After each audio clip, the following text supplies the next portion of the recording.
여러분 안녕하십니까? 우리 일상생활 주변에서 일어나는 다양한 소식들을 전해드리는 이다루의 세상북입니다. 이번 시간에는 코로나19 시대를 맞아서 최근 불거지고 있는 미국과 중국 간의 가치 경쟁과 한반도 정세라는 이전과는 좀 차원이 다른 주제를 한번 다뤄보겠습니다.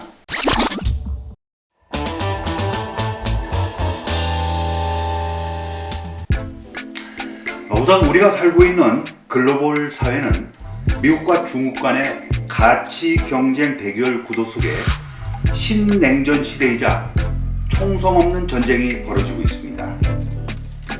미국 정세를 살펴보면요, 바이든 신행정부의 대외 전략은 미국의 리더십과 국제기구의 영향력을 회복하자는 데 있습니다.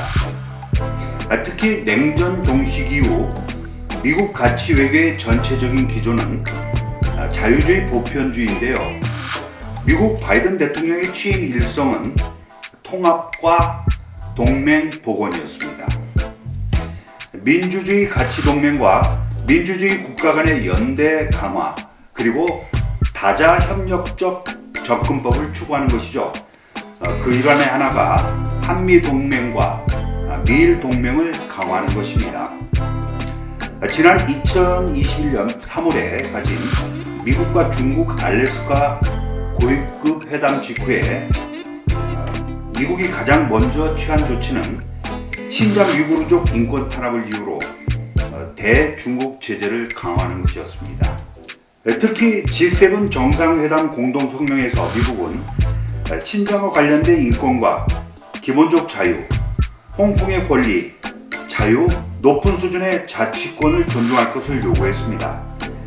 최근 미국은 신장 위구르 사태를 빌미로 내년 2월에 중국에서 열리는 베이징 동계올림픽에 축하 사절단을 보내지 않고 선수단만 파견하기로 했습니다. 일종의 보이콧 움직임을 보이고 있는 것이죠. 이에 반해 중국은 시진핑 집권기에 들어서서 서구의 우월성을 거부하고 중국의 역사 문화에 자리 잡은 사상 가치와 사회주의를 결합하는 정체성을 대내적으로 천명하고 있습니다.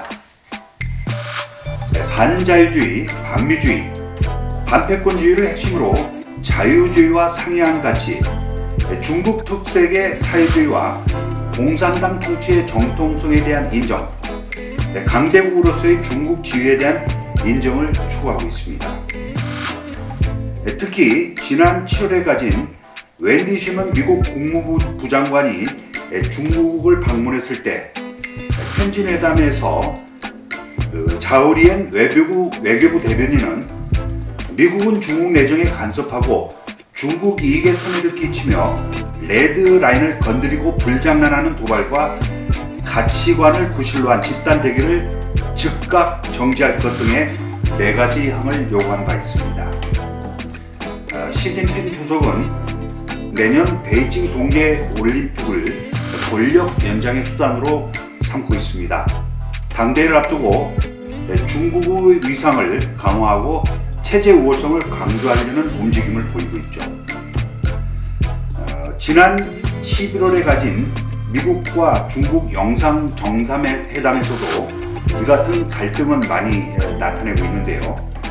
바이든 미국 대통령과 시진핑 중국 국가 주석이 화상을 가진 첫 정상회담에서 바이든 대통령은 신장과 티베트, 홍콩 관련 광범위한 인권 문제에 대해서 우려를 제기하고 중국의 불공정한 무역 관행으로부터 미국의 노동자와 산업을 보호한다고 강조했습니다. 하나의 중국 정책을 유지하고 있다는 점을 재확인하면서도 타이완 해협의 평화와 인정을 훼손하는 행동은 강력히 반대한다고 밝혔습니다. 이에 반해 시진핑 주석은 미국이 주도하는 중국에 대한 국제사회 압박을 좌시하지 않겠다는 입장을 나타냈습니다. 특히 타이완 독립 세력이 레드라인을 넘으면 단호하게 조치하겠다고 경고했습니다. 핵심적인 이익에 대해서는 미국과 중국의 정상이 견해차를 보였는데요. 하지만 갈등의 수위 조절이 필요하다는 데는 공감대를 형성했습니다. G2, 미국과 중국 이 두 국가의 신냉전 시대에 이 두 국가는 슈퍼파워로 불리집니다. 학자들은 중국은 미국을 능가할 수 없다.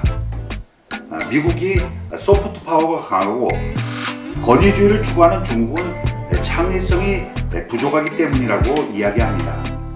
하지만 14억의 거대한 인구를 가진 경제대국 중국의 경제력도 결코 무시할 수 없겠죠. 시진핑 주석 체제의 경제대국 중국은 한국에도 사상적으로 영향력을 행사하고 있습니다. 그 예 중에 하나가 공자학원이라는 걸 들 수가 있는데요. 중국 정부는 중국어와 중국 문화를 전파한다는 미명 아래 전 세계에 공자학원을 운영하고 있습니다.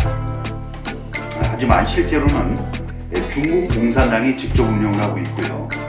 공산주의 사상을 가리키는 선전첩보 공작기관이라고 할 수 있습니다. 한국에는 연세대와 한양대 등 국내 명문대학을 비롯해 23곳에 공자학원을 설립했고요. 131개 초중고 단체와 연계해서 교육을 진행하고 있습니다. 중국 문화 탐방 프로그램을 보면 마오쩌둥의 찬양가를 부르거나 인민해방국 열병식 영상을 관람하기도 합니다. 중국 정부는 한국의 대학 측이 만약 공자학원을 설립하게 되면 100만 달러, 하나로 12억 원 상당의 현금과 자금을 지원합니다. 결국 경제력으로 한국을 장악하려는 의도가 포함되어 있습니다. 이처럼 미국과 중국 간의 가치 경쟁이 치열해지고 있는 상황에서 그렇다면 대한민국은 어떻게 해야 될까요? 면적은 작고 인구는 중진국이지만 국제사회에서 신흥강자로 부상하고 있습니다. 그것은 결국 힙합 한류 열풍, 그룹 BTS 방탄소년단과 가수 싸이, 그리고 넷플릭스를 통한 오징어 게임, 그 열풍이 전 세계에 불고 있다는 사실이죠. 여러분들이 잘 아시다시피 방탄소년단은 전 세계적으로 열풍을 일으키며 21세기의 팝 아이콘으로 불려지고 있습니다. 최근에 가진 LA 콘서트 사회 공연에서 무려 3,300만 달러, 우리나라 돈으로 394억 원의 수익을 올렸습니다. 관람객만 무려 21만 명이 넘었죠. 그래서 BTS의 콘서트, 전 세계 콘서트 시장에서 글로벌 아티스트로서의 입지를 다졌고요. 특히 AMA, 아시아 아티스트로 최초로 미국 아메리칸 뮤직 어워즈에서 대상을 수상하기도 했습니다. 이와 함께 오징어 게임 등의 성공 신화를 토대로 한 K 콘텐츠가 글로벌 수준의 창의성과 경쟁력을 가지고 세계 시장을 선도하고 있습니다. 넷플릭스를 통해 공개된 오징어 게임은 공개 한 달 만에 전 세계 약 1억 4,200만 가구가 시청하는 기록을 투했습니다. 오징어 게임의 제작비는 2,140만 달러, 하나로 253억 원인데요. 그 가치는 8억 9,110만 달러, 하나로 약 1조 원으로 추산됩니다. 제작비의 대비 가치는 무려 42배 초대박을 터뜨렸습니다. 특히 한국은 세계 1위의 반도체 생산 국가입니다. 최근 이재용 삼성전자 부회장이 미국을 방문해서 미국 파운드리라는 것은 반도체 위탁 생산하는 시스템인데요. 이것을 위해서 텍사스주 테일러시에 제2반도체 공장을 설립한다고 밝혔고요. 무려 170억 달러, 하나로 20조 원을 투자한다고 밝힌 바 있습니다.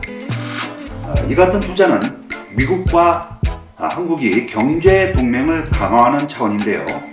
여러분들 혹시 대한민국 정부의 1년간 예산이 얼마인지 아십니까? 500조 가량이 되는데요. 2021년도 세계 반도체 시장의 규모는 4,694억 300만 달러, 하나로 520조 원이 됩니다. 결국은 반도체 시장만 석권을 하면 우리나라가 1년 예산, 결국 계속 500조 이루는 1년 예산뿐만 아니라 계속적으로 정부 예산을 벌어들일 수 있다는 계산이 되는 셈입니다. 코로나19로 중국 중심의 글로벌 사슬을 경험한 기업들이 중국을 떠나는 경향이 많아지고 있습니다. 특히 미국 바이든 정부 출범 이후에 이 같은 추세는 가속화되고 있는데요. 구글, 마이크로소프트, 대만, 폭스콘 등 글로벌 기업들이 중국 이전을 시작하고 있습니다. 미국은 중국과의 기술 냉전에 돌입하면서 첨단 기술과 제조업 분야에서 중국 견제를 목표로 한 한국을 포함한 우방국과의 국제 생산 협력 체제의 구축을 할 가능성이 높아지고 있습니다. 최근 요소수 사태에서도 경험을 했지만 우리나라가 중국의 무역과 있어서의 의존도가 너무 높습니다. 중간재 중국 수입 품목이 너무 많은데요. 산업연구원의 자료에 따르면 중국에 의존하는 품목이 50% 이상의 품목이 무려 1088개이고요. 70% 이상의 품목이 653개에 이릅니다. 여기에다가 미국은 주한 방위군의 분담비 요구를 계속 강화하고 있고요. 그 액수도 점차 늘려가고 있습니다. 강대국의 논리를 계속 우리나라에도 적용하고 있는 것이죠. 그렇다면 대한민국이 미국과 중국 간의 가치 경쟁에서 살아남기 위해서는 어떻게 해야 될까요? 대한민국의 강점인 IT와 반도체, 콘텐츠 산업을 활성화시켜서 경제 부국으로 가는 길만이 치열한 국제 경쟁에서 살아남을 수 있다는 논리로 말씀드릴 수 있겠습니다.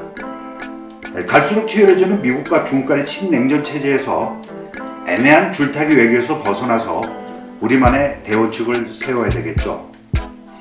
한미 다자간한 동맹을 강화하고 자국의 이익을 위한 실리 외교를 추구해야 될 것입니다.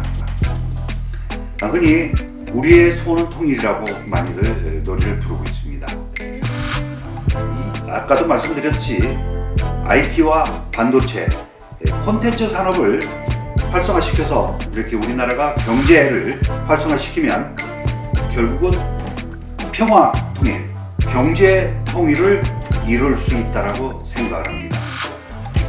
지금까지 이다루의